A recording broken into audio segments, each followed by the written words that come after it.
I remember I had read books by biographies of Amy Semple McPherson, Catherine Kuhlman, Father Diorio. I was fascinated by this phenomenon that would occur. And I read this book by this man, Father Diorio. He's considered one of the foremost faith healers, and was very interested in this. And a friend of mine said to me, I was living in Los Angeles at the time, and my friend said, you know, Father Diorio is speaking up in Sacramento. Do you want to go? I said, oh yeah, I really want to see what he does.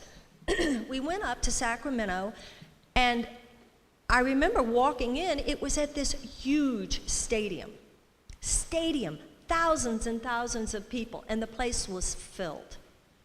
And I was amazed. I had no idea it was going to be at this huge place.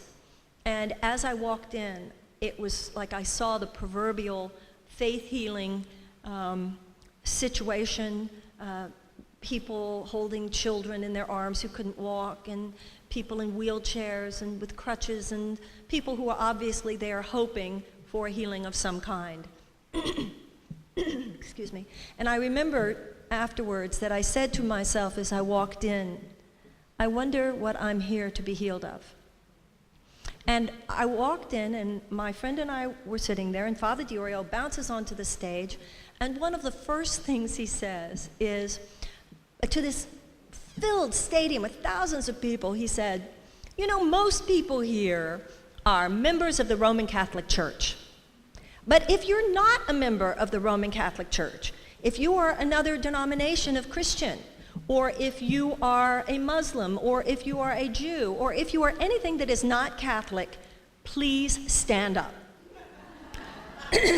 And my friend and I looked at each other, and my friend is a Jewish doctor, and we look at each other and what's going on here? We stood up. There were maybe, in this whole stadium of thousands of people, I don't know, there were maybe 25 or 50 people who stood up. And then Father Diorio said, if you are a Catholic, I want you to form a line in front of these people who are now standing. And when you get to the people who are now standing, I want you to take their hand and say the following words. If I, or any member of my religion, has ever done anything to hurt you or offend you, or to hurt or offend your ancestors, please forgive me, and please forgive us. And I stood there, and with my conscious mind, I am a Jew. I know about the Inquisition. I know about the Holocaust and some of the behavior of the Pope at that time. But I was certainly not raised with the Catholics actually had educated my father, so my father had tremendous respect and gratitude. He was very, very poor, and the Catholics had given him an education, so I was actually raised with a lot of reverence for my father for that. He never forgot that and always spoke of it. But I stood there, and I had the most extraordinary experience, because as person after person lined up and took my hand and looked in my eyes and apologized to me, I found that tears were streaming down my cheeks. I looked over at my friend, the doctor, same thing, tears streaming down his cheeks. And I had, I guess, a mystical experience. I felt above my head like an inverted cone. And I felt looking down, hundreds of people or thousands of people, I don't know, who were looking down, and the message seemed to be, we couldn't be here. She's receiving it for us. And when I left there, it was so profound for me, because I thought, the Catholics have certainly never done anything to offend me, and I was never taught anything that would make me on a conscious level have anything at all. But on some cellular level, I had ancestral memory, obviously. And I thought to myself, well, if I had that many tears and that much healing and that much that just came out of me, imagine what I'm carrying about issues that I know I have not forgiven, issues about which I know that I I hold grievance. And I have certainly seen in my life, and I've experienced some things. Not everyone has always been nice to me.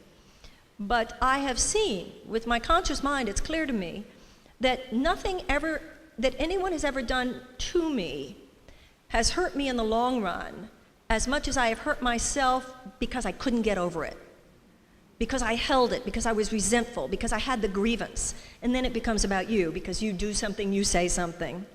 So when I had that experience, I thought I really understood when Carmen was singing Amazing Grace, that something happens with forgiveness that is beyond anything the rational mind can decide to do. You can't just decide to forgive. And so, having been so moved myself by Father Diorio's exercise, I began to apply it in racial healing exercises in my work throughout the country. We did it with African Americans, we did it with Native Indians, we did American Indians. In my book, Illuminata, I have quite a bit of this. We would do it sometimes in relationship workshops, men apologizing to women, women apologizing to men. But the one that was the most powerful and really a phenomenon across the country was when white Americans would apologize. Thank you so much. Thank you. When white Americans would apologize to African Americans. And I remember the first time I ever did it was at a church in Los Angeles on a Saturday morning, and there were about 5 African Americans who stood up and received the apology. And I remember saying, would those of you who received the apology, would any of you like to come up to the pulpit and say anything? And there was a woman, a very, very old woman, and she came up to the pulpit and she looked out at the congregation and she said, "That's all you had to say. That's all you had to say." And yet, even though it was all we had to say, she had clearly waited a lifetime to hear it. And it was very clear to me in doing those ritualistic apologies that this was as much for white people as it was for the black people. White people feeling the need to say the apology was as powerful a force as was anybody else's need to hear it.